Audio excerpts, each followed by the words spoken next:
unlikely combination of characteristics that, Mm. yeah, okay. So, so that's kind of me. So This was really fun to do. so what's happening for you now? What are you doing now? Well, I'm working on a project at the moment, which is actually in the UK. I don't do a lot of work in the UK, but it's looking at for people who are trying to assure business cases for big investments. Yep. And the asset management team are interested in what you need to look at a business case for a big and new investment. What do you need to look at from an asset management point of view? And unfortunately, that's an area which is very badly done everywhere. Yep. And there's nothing much there. Mm. So anyway, I did something for UK Treasury a few years ago on things you should think about that you don't normally think about on projects, basically, on infrastructure projects. Yeah. And that area does interest me because we'd still make some very poor infrastructure decisions of new infrastructure because we're not asking, I mean, we are not talking sophisticated here, that people still do business cases for major new infrastructure where they don't even look at what it's going to cost to operate and maintain. Yeah. Or where the funding is going to come from to operate and maintain a new freeway or a new, and that's ridiculous after these years of asset management, that there's still people building things who've no idea how it's actually going to be operated and maintained. So that area does really interest me. Well, if you go surely we just can't go on doing this, getting federal money to build something. You've no idea how you're going to get the funds to maintain it. No, it happens. It happens.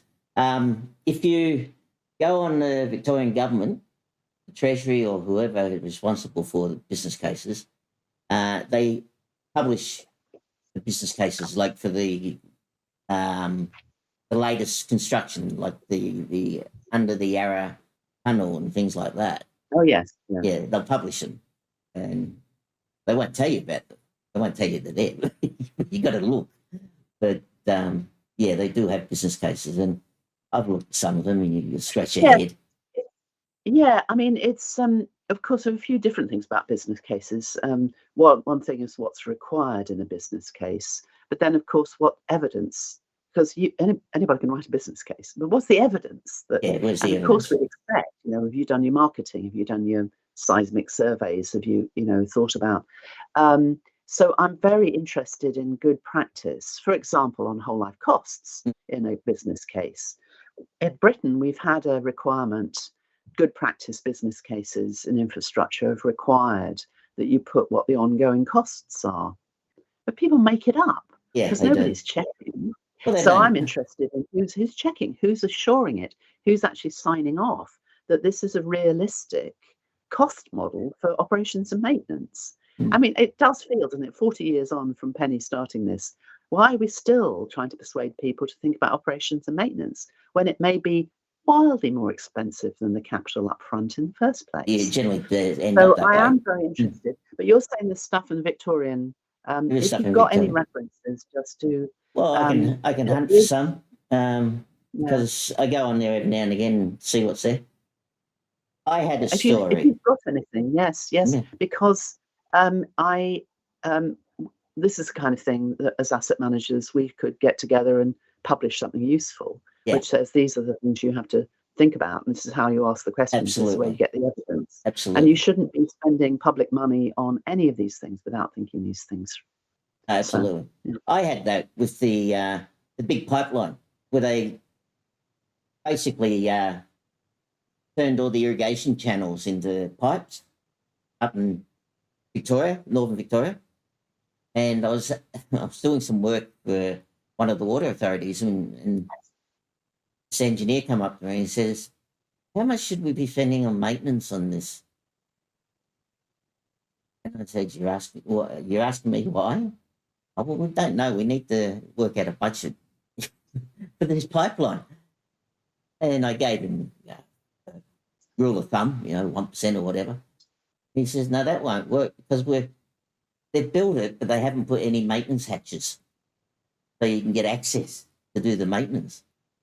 So they have to build those into them. Well, there's another 10, 20, 30, 40 million, before you worry about actually doing the maintenance. Yeah, and that's a lovely example Yeah. because it's not just that they haven't done a model of how they're going to maintain in the sense of, Haven't what's designed going to it for cost. maintenance. No, they haven't designed it for maintenance. So they've not asked any questions about maintenance early on. So the design hasn't taken into account. So basically its maintainability is rubbish. Yeah, And that's like how to burn millions without even thinking about it. absolutely. It's not even thinking about how you're going to do maintenance. Absolutely. Again, we shouldn't be doing this. It should No. be in 2023. So all of that really interests me. So that's something I'm working on. As I said, I'm doing some workshops in the UK for an organization, but I'd like to do that more, get other people, something that we could perhaps publish Yeah. about how to. So that's something I work with. We have a network in North America that most people I've taught. So we have a network where we're looking at what are some of the really hot topics and where do we need to go. I would say, just as a spoiler alert, that not one single person wants to talk about digital twins or AI, but things like you don't have to tell me that. how do we do better strategies on our assets?